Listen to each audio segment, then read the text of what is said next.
of all, I want to thank you for coming. And tonight I decided I'm going to read my notes because I saw what happened last week. I keep on talking and I go in one direction, the other direction completely. I come home and I say, I didn't mention the main points. It's like I feel so like, whoa, what happened here?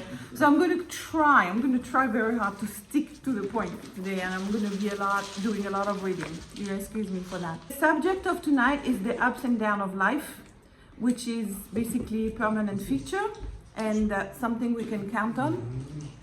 There's good things, bad things, whatever happens, happens. But how we think about the things that happened is what makes the difference. There is a famous psychologist called Alfred Adler. Anybody heard of him? Yeah, tall.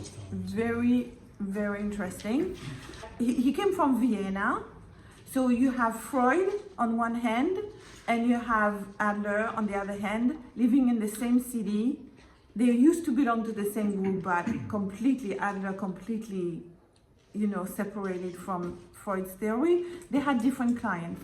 Freud dealt with people that were neurotics, and Alfred Adler, he dealt with people. He was very into education, people, how they act in life, what their goal is, how to make them feel better and show their strengths. Instead of showing what's wrong with them, he wanted to show their strength. Adler says that the way we perceive the world is a subjective reality. And we include in that our perception in that reality that basically comes from us. Because you can have two people, even twins, right? Or two brothers, they came in the same household, whatever, completely different personality, completely different outlook on life. We bring in that subjective reality our thoughts, our feelings, our values, our belief, our conviction, and most importantly, our conclusion. What we derive from all of this. We toss the salad in our hand and we come up with conclusion, right? What's important is how we interpret the reality that we live in. People always ask questions, what am I doing here? Why did this happen to me? Why it didn't happen to anybody? The question that starts with a why, always bad questions. Okay, always try to ask yourself how questions. How will I do this? How will I manage that? How will I go forward? So forth and so on. The why question sends you on the bad road. What we see in this Torah portion of Tisah is, first of all, the love that I'm going to say God, but you have to put it in the right person. But some people who say God, they think about an old man with a white beard, like, whoa, just a second. God is the energy, like Aaron called it the electricity, but we call it the energy that makes us still be alive and everything else in the world, right? When you go deep, deep, deep, there's a movie called The Power of 10. You go deep, deep, deep, deep. At the end, when you go deep into the cellular function, into the electron, where do you go? What is that force that making things turn around, right? So that force, that's the energy, that's what we call God. We give it a name, but the first thing we have to see is that there's 32 billion chances of a person being alive. So it's not an accident. If a person is alive, it's for a reason. And if God makes you be alive, it's a show of love. Because otherwise, why would he do it? This show of love that God has for us, because we are his creation, we are his children, and each one of them counts and is very, very important. So the beginning of this Torah portion says like this: God spoke to Moses and he said, when you take a census of the children of Israel, according to their numbers, every man shall give God a coin to redeem him, his soul. In other words, you created for a purpose. And that purpose is there, and your purpose of being alive is there before you're born. Now, what are you going to do with this? That's one question, right? But what we see here is that, first of all, when you've been counted, There is a way in the Jewish laws that you don't count people. You don't say 1, 2, 3, 4, 5. You don't count people. Well, you ask people to, each person give something, a token, and then you count the token, right? You don't count the people. Why do we not count people? Because when you count a person, you say, okay, this person over there, and you point at that person, it attracts on that person judgment. Like if you're in a meeting, if it's your turn to speak, you know that everybody's looking at you, right? Because you're the center of attention right now. If you're with people, that's nice.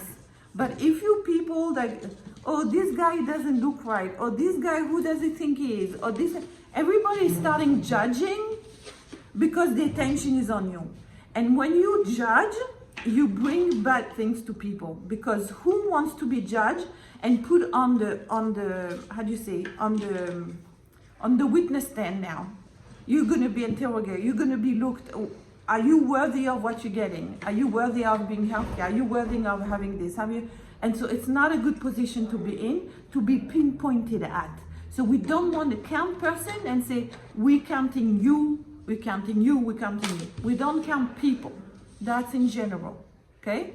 Because it attracts attention to people, and then when it attracts attention, it brings bad stuff.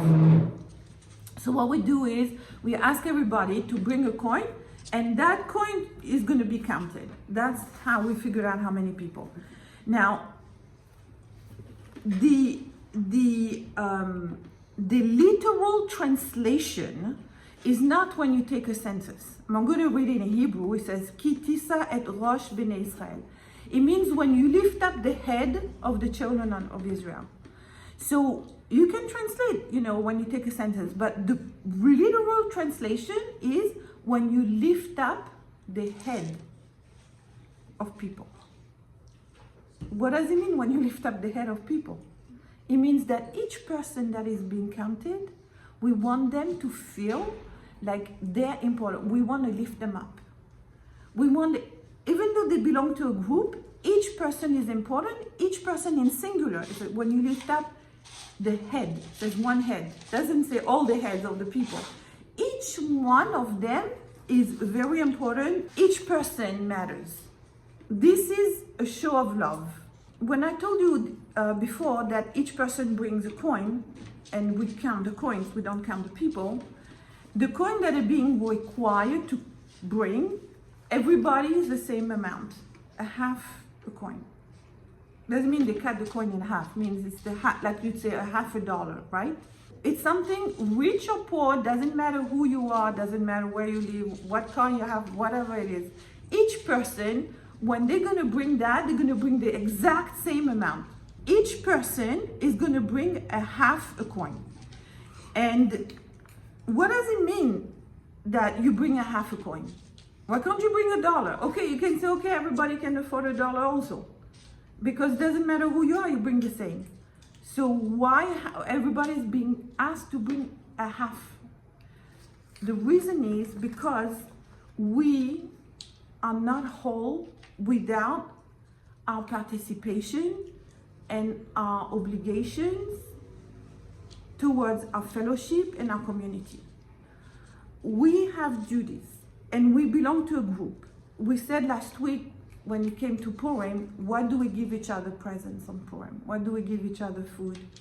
Because when we give to someone, we bring joy to ourselves. Giving makes us love people. And in return, other people love us and it brings joy. It brings a community, it brings a good feeling. Adler, the same psychologist we're telling you about, he said that if a person is totally self-centered, then you know they have psychological problem.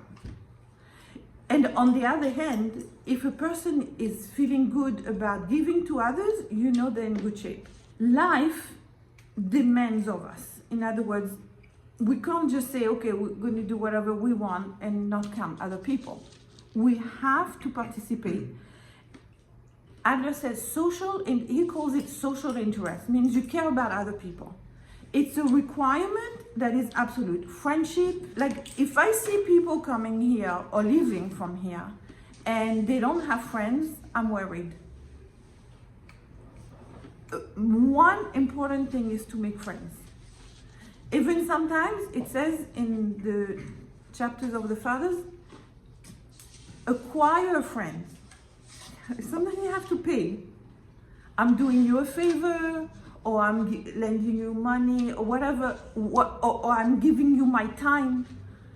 Acquiring friend is a must. It's very, very important. Friendship, belonging to a community, contributing to a group, cooperation, they're all things that we need as a human being. And these tasks of participating in a community or fellowship is fundamental if we want to achieve psychological well-being. In other words, a person on his own, he stays on his own corner, is not going to be psychologically balanced.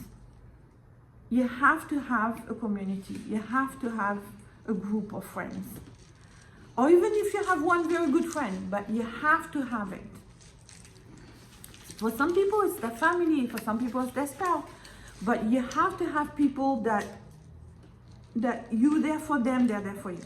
The reason for bringing a half a coin is that you have to realize you're part of a community and you do your task, you do your job within that community. Everybody has a job. You gotta figure it out.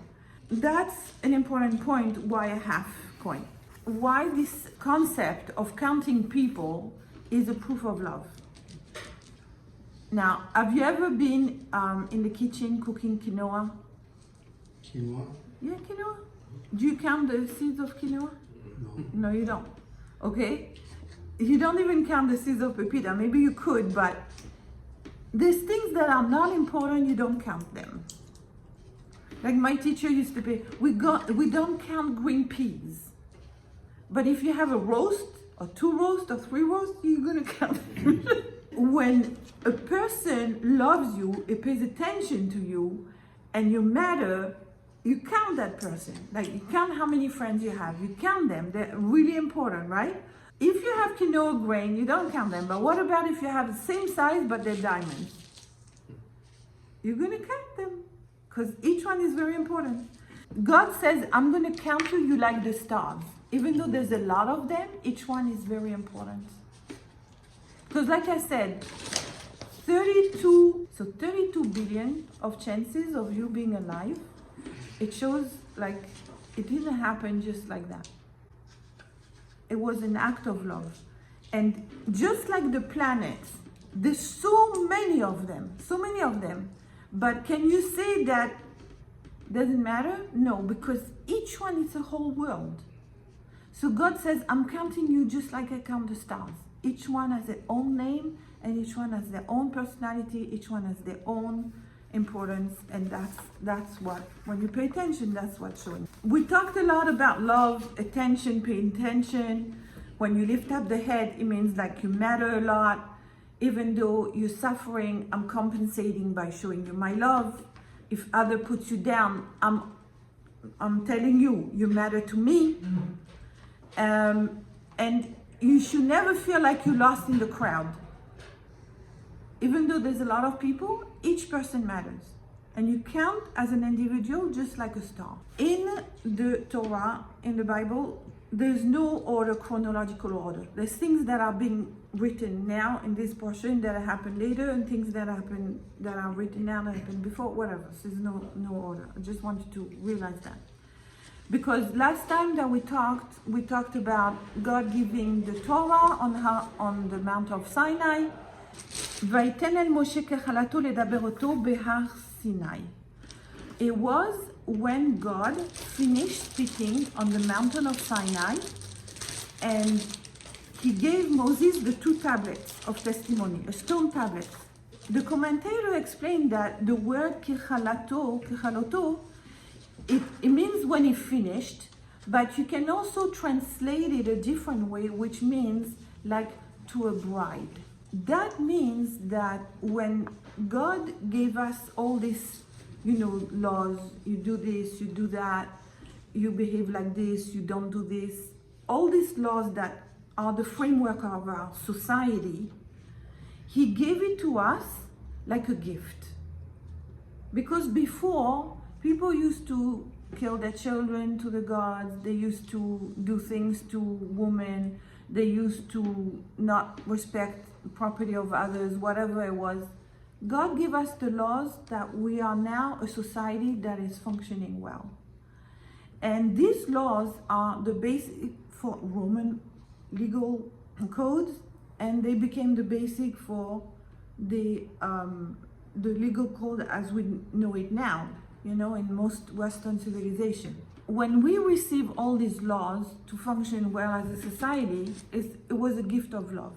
It's like a bridegroom gives his bride a gift out of love to her. So the same thing, God created us and He gave us a gift how to, have a society that is well functioning. So this gift of the law was an act of love also. God finishes, He gave it as a gift, finishes, gave him the tablet to Moses. While Moses is there, there's something happening down, I say, down at the ranch, down at at the bottom of the mountain where the nation is there waiting for Moses on top of the mountain to come down. There's something that is happening. Basically, when Moses left to go on the mountain of Sinai to receive the tablets, he left you just go for the day. He just left. So they saw him living like that they think, how long is it going to take? Some said that so now he's being delayed. This is 40 days have passed and he's not back. And he didn't take with him food or drink or whatever. So what's happening to this man? He's gone. I mean, it's not nobody can live so long. On the other hand, there's some commentator that says that he told them he's going to come back in 40 days. He's going to be absent for 40 days. So it goes like this. The day that he left, they counted as the first day because he left. He meant 40 days of absence. So it means you start counting tomorrow when I'm absent, totally absent, not the day that I'm leaving. So the day passed, 40 days passed. In their calculation, he's not back. In his calculation, he's coming the next day. He's about to bring down all the laws, all the, ethics and everything. It's a crucial moment for this nation. And for the general people also, because as I said, all this civilization inherited the same, basic laws. What happened is, at the crucial moment, the time when it's really, really, really important, you always have this pull towards something really good happening, and in order to balance it, what do you have? Opposite force. The opposite force. So at this critical moment where it's supposed to come down and give them all these, rules and laws and duties and obligations, how to get, good functioning of society and human being, you have this opposite force that says, let's kill it in the bud. And so now you have these people that came out of Egypt because they see, wow, this nation, God made miracles for them, and so they left with the Jews. But somehow they still in their mentality of Egypt, where you worship idols. So they said, listen, we cannot carry on like this. There's no leader. We don't know what happened to him. They go to Aaron. So, do something, Your brother is not here, you next, right? Do something. So he didn't know what to do. So they said, this is what we want. We're telling you what to do. When the people tell the leaders what should be done, you gotta be careful. it's okay, take a calf. Huh? What I'm saying is that very often you have people know nothing about anything and they're telling their leaders what to do. This happening in politics happens a lot. We want this, we want that. Doesn't mean it's good. It means what we want for our own interest, whatever. Collect all the gold from everybody. The kids didn't want to let go. The women also didn't want to participate, so they got out of it. They were holding tight to their nose ring and earrings. But the men participated, and you have all this gold. And they said, now we want to make an idol out of it. There is one guy, he was from the tribe of Judah, and his name was Hu, and he was actually a grandson, or great-grandson, I'm not sure, son or great-grandson of Aaron. And they killed him, because he told them off, and they said, we don't want to listen to you. And they killed him. So that becoming now a dangerous situation where the people are in such a state that they're willing to kill someone who's telling them off. This is like really bad. So now Aaron is placed in the situation, they come to him next. So what is he going to do? If he says no, they're going to kill him like they killed the other one. So he wanted to delay it. It's okay, we're going to arrange it. Okay, go collect the thing for doing it. He thought it's going to take a long time, but they came right away with everything. So now what is he going to do? So he said, okay, we're going to put it here, wait, it's going to take a long time, it's going to melt, whatever. Now, there were some people that used to use magic in Egypt, and they used their magic, and they made it into a golden calf. What does it have to do with a calf? Why a calf? How is a calf going to replace the leadership of Moses? How is that working? Moses was a very spiritual being. He was so spiritual, 40 days, 40 nights, no food, no water, he's okay. He's still alive. Because he's bathing into this incredible glow of spirituality. He didn't even want to come down, because when he comes down, he has to deal with this one fighting with that one, and this one asking for this, and this one. I was like, whoa. He'd rather be very, on the top of the mountain, in the middle of the spiritual thing. But Moses is a very spiritual leader. Now, what they chose to represent their God or their leader is an ox. What is an ox? An ox is, at the time, by excellence, the force of nature. Force of nature. It is attributed that on what makes the world run, the energy of the world, one of the energies is material and physical. It's very tangible. Huh? Strength.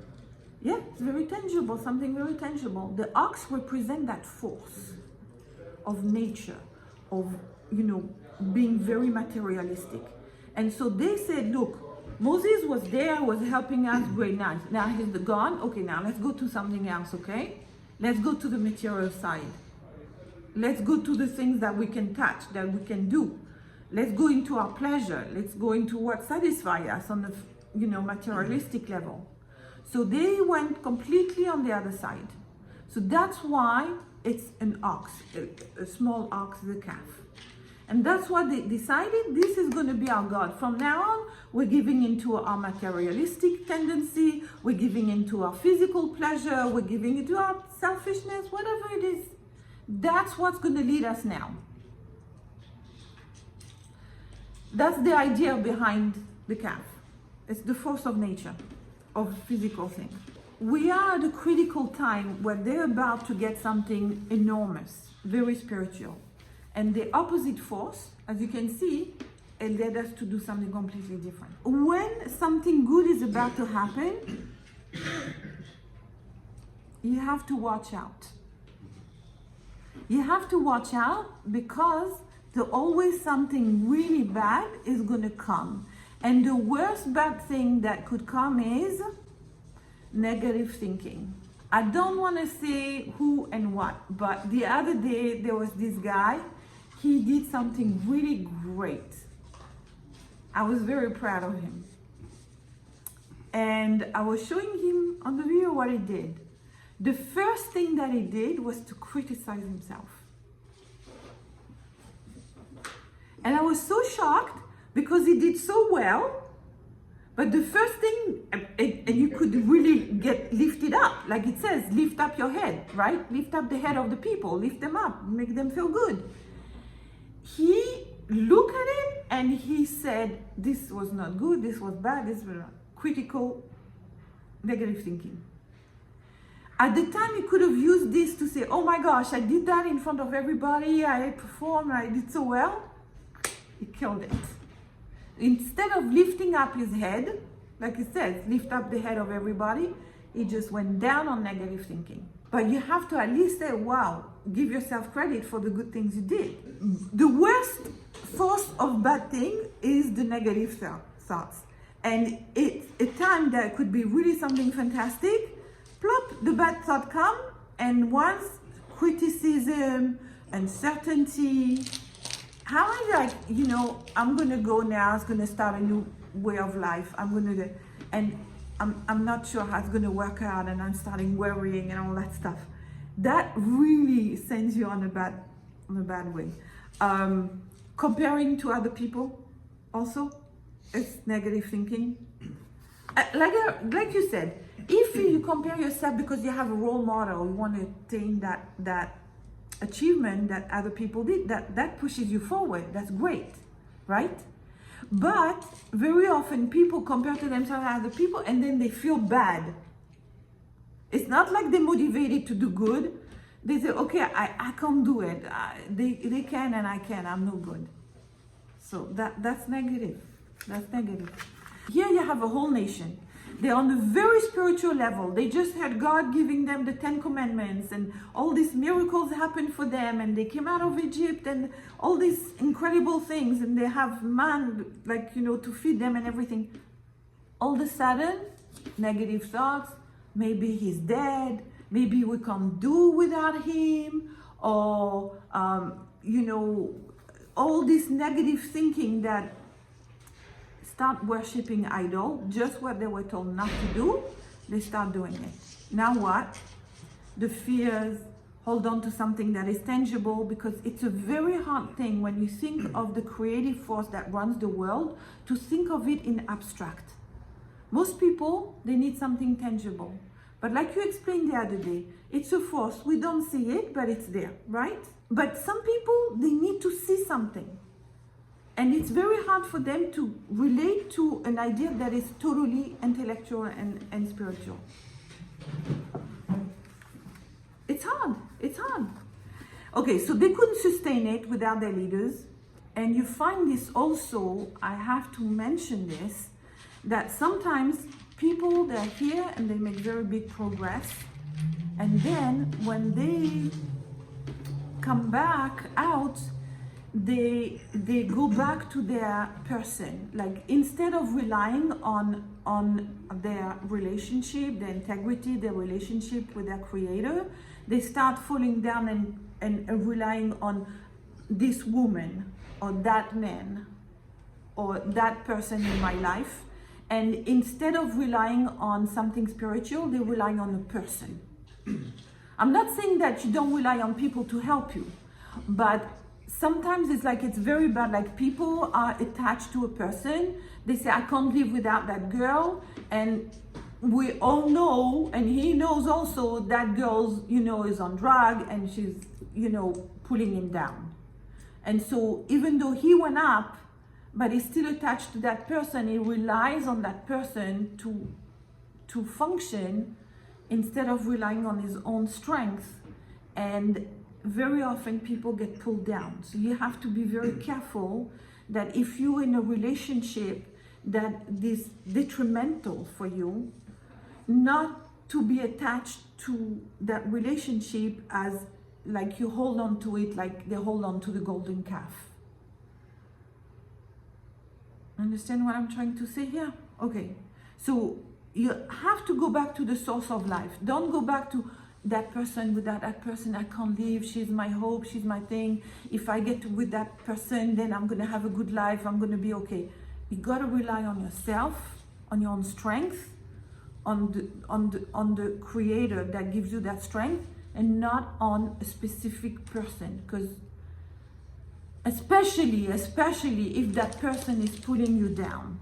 In conclusion, what I want to say is like this, that once the people got into trouble and they made that golden calf, they're asking for something tangible because they're afraid of being spiritual. They dance, they become a party, and at the beginning he said, let's have, this ideal of, God, whatever, and then it became complete orgy, complete wild things.